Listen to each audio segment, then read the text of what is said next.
आज हम एक्सप्लेन करने वाले हैं लाइफ ऑफ पाई मूवी को, जो कि एक एडवेंचर ड्रामा मूवी है। मूवी एक्सप्लेन करने से पहले आपसे एक छोटी सी रिक्वेस्ट है, अगर आप चैनल पर नए हो तो चैनल को सब्सक्राइब कर दीजिए और वीडियो को लाइक कर दीजिए। तो चलिए शुरू करते हैं।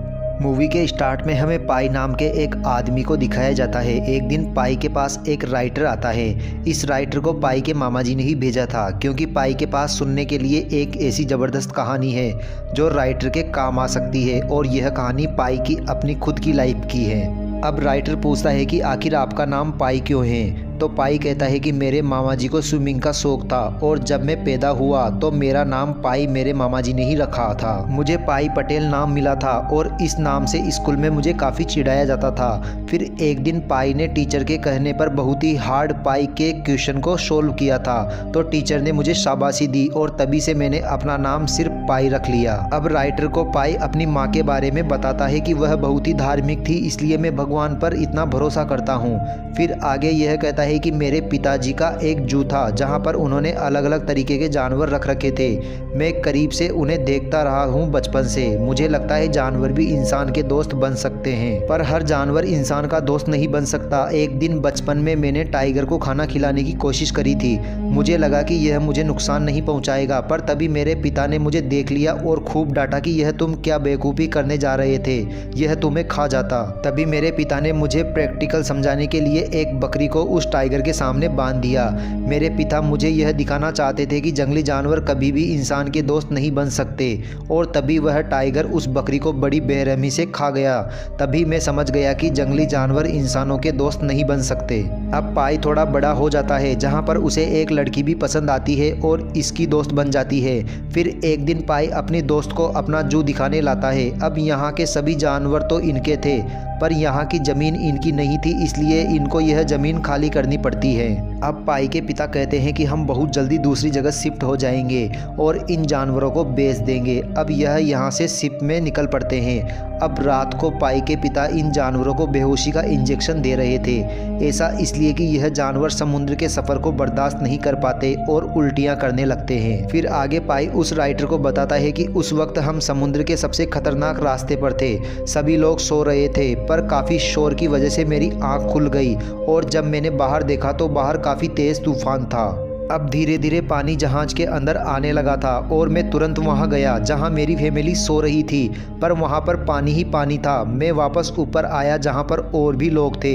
यह लोग लाइफ बोट निकाल रहे थे और मेरे से कहते हैं कि जल्दी से जल्दी लाइफ बोट पर जाओ, पर मैं अपनी फैमिली के बगैर बोट पर नहीं जाना चाहता था। पर तभी मेरा पैर फिसल गया और मैं उस बोट पर गिर गया, पर तूफान काफ़ी तेज़ था, इसलिए लहरें मुझे काफ़ी दूर तक ले गई। मैं तुरंत बोट से कूद गया और उस बड़ी शिप को ढूंढने की बहुत कोशिश की, पर तभी मैंने देखा कि वह शिप पानी में डूबती ही जा रही है, और अब मेरे पास उस लाइफ बोट पर जाने के अलावा कोई और रास्ता नहीं था। पर तभी मैंने देखा कि वह टाइगर भी यही है, और यह डूबने से बचने की कोशिश कर रहा है, और यह मेरी बोट पर ही आ जाता है। फिर आगे सुबह हो जाती है, पर तूफान अब भी नहीं रुकता। फिर मैंने सोचा कि मुझे अपनी बोट का पानी निकाल देना चाहिए। अब बोट पर मेरे अलावा एक जेब्रा भी होता है। यह जख्मी था, इसका पैर टूट चुका था। फिर मैंने समंदर में एक चिंपैंजी को भी देखा और फिर मैंने उसकी मदद करी। तभी मेरी बोट पर एक भेड़िया होता है। यह काफ़ी भूखा था, इसलिए यह जेब्रा को मार देता है। मैंने बचाने की भी कोशिश की। फिर अगले दिन यह भेड़िया उस चिंपैंजी को भी मार देता है, पर इस बार भी मैं उसको बचा ना सका, और अब यह भेड़िया मेरे पर हमला करने वाला था। पर तभी बोट के अंदर से टाइगर बाहर निकलता है और एक ही बार में उस भेड़िए को मार देता है। अब इस टाइगर को देखकर मैं तुरंत पानी में कूद गया था। अब मुझे शिप से दूर हुए काफ़ी समय बीत चुका था, और मैं समुद्र के बीचों बीच फंस गया था, और मुझे वहाँ कौन ढूंढता। मैं समंदर के बीच में एक बोट में टाइगर के साथ फंस गया था। यह जंगली जानवर कभी भी मुझे मार सकता था। फिर इस बोट में मुझे कुछ खाने का सामान और थोड़ा पानी मिल गया था। अब पाई को इस बोट में एक बुक मिलती है, जिसमें लिखा था कि अगर आप समुद्र में फंस जाओ तो अपने आप को कैसे बचाना है। अब यह उसी तरीके से रहने लगा, गाना गाने लगा, और अपने साथ होने वाली घटनाओं को लिखता भी था।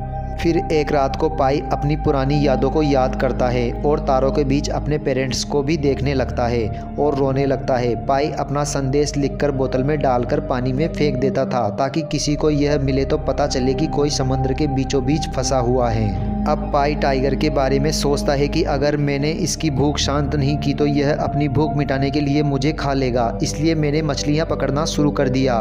उस टाइगर के लिए अब ऐसे ज़्यादा दिन तक तो चलने वाला नहीं था, इसलिए अब मुझे इस टाइगर के साथ रहना सीखना होगा एक ही बोट में। फिर एक दिन टाइगर बहुत भूखा होता है तो वह मछली खाने के लिए पानी में कूद जाता है, पर मछलियाँ तो नहीं मिलती और टाइगर की नज़र पाई पर पड़ती है और अब यह इसे खाने इसकी ओर ही आ रहा है। पर तभी पाई जान बचाने के लिए रेस्क्यू बोट से लाइफ बोट में चला जाता है, पर अब यह टाइगर भी अपनी जान बचाने के लिए बोट पर चढ़ने की कोशिश कर रहा था। पर तभी पाई इसे मारने की कोशिश करता है, पर जब यह टाइगर का मासूम सा चेहरा देखता है तो यह इसे मार ही नहीं पाता और यह फिर से इसे बोट में चढ़ा देता है। फिर एक दिन पाई को एक बहुत बड़ी मछली मिलती है और यह इसे टाइगर को खिला देता है। फिर आगे जाने पर पाई ने सोचा भी नहीं था कि उसका सामना एक व्हेल से होगा। यह इसके चारों ओर घूम रही थी और यह सीन काफ़ी खूबसूरत था। पर तभी एक बड़ी व्हेल पानी में छलांग लगाती है जिससे पाई की बोट पलट जाती है। पाई अब गिन गिन कर दिन काट रहा था। फिर एक दिन यह ऐसी जगह से गुजर रहे थे जहां पर इनका सामना बहुत सारी मछलियों से होता है। यह मछलियां पानी में छलांग लगाकर उड़ भी सकती थी और अब इनकी बोट पर भी बहुत सारी मछलियां आ जाती हैं और अब यह दोनों ही इन मछलियों के लिए लड़ने लगते हैं, क्योंकि अब पाई का खाना भी खत्म हो चुका था, क्योंकि बोट पलटने की वजह से पाई का सारा खाना गिर गया था। अब हम देखते हैं कि जब इंसान मजबूर होता है तो वह कुछ भी कर सकता है। पाई शाकाहारी था, पर मजबूरन वह भूख मिटाने के लिए मछली खाने लगता है। अब पाई सोचता है कि ऐसे तो दिन नहीं निकलेंगे, मुझे अब इस टाइगर के साथ रहना सीखना होगा, इसलिए पाई अब इसे ट्रेन करता है। फिर एक दिन बहुत बड़ा तूफान आता है और पाई की छोटी बोट टूट जाती है और लाइफ बोट में भी पानी भर जाता है। फिर आगे हम देखते हैं कि इन दोनों की हालत बहुत ज़्यादा ख़राब हो चुकी थी। टाइगर की हालत इतनी ख़राब थी कि वह पाई को खाना तो दूर उठ भी नहीं सकता था। पाई इस टाइगर के पास जाकर इसके सिर पर हाथ फेरता है और फिर यह टाइगर का सिर उठाकर अपनी गोद में रख लेता है। दोनों मरने ही वाले थे। तभी अगले दिन वह एक हरे भरे आइलैंड पर पहुंचते हैं। यहाँ पर इनके लिए पीने के लिए पानी और खाने के लिए खाना भी था, पर दिक्कत यह थी कि यह पूरा आइलैंड ही नेवलों से भरा हुआ था।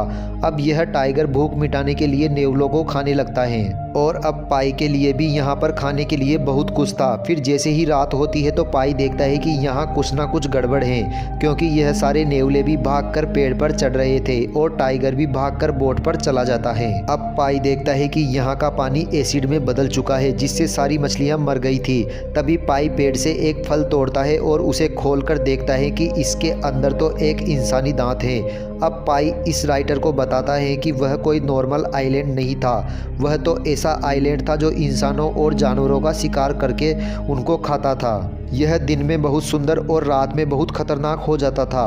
फिर अगले दिन पाई अपनी बोट पर बहुत सारा खाने का सामान रख लेता है, क्योंकि यह मरने के लिए यहाँ नहीं रुक सकता था और अब यह टाइगर के लिए भी खाने के लिए नेवले रख लेता है। अब यह टाइगर को यहाँ नहीं छोड़ सकता था, इसलिए यह सीटी बजाता है और टाइगर भागकर बोट पर आ जाता है। फिर कुछ दिन और सफ़र करने के बाद वह एक दूसरे आइलैंड पर पहुंचते हैं। टाइगर तो जैसे तैसे जंगल में चला जाता है, पर पाई की हालत काफ़ी ज़्यादा ख़राब होती है, इसलिए वह वहीं गिर जाता है।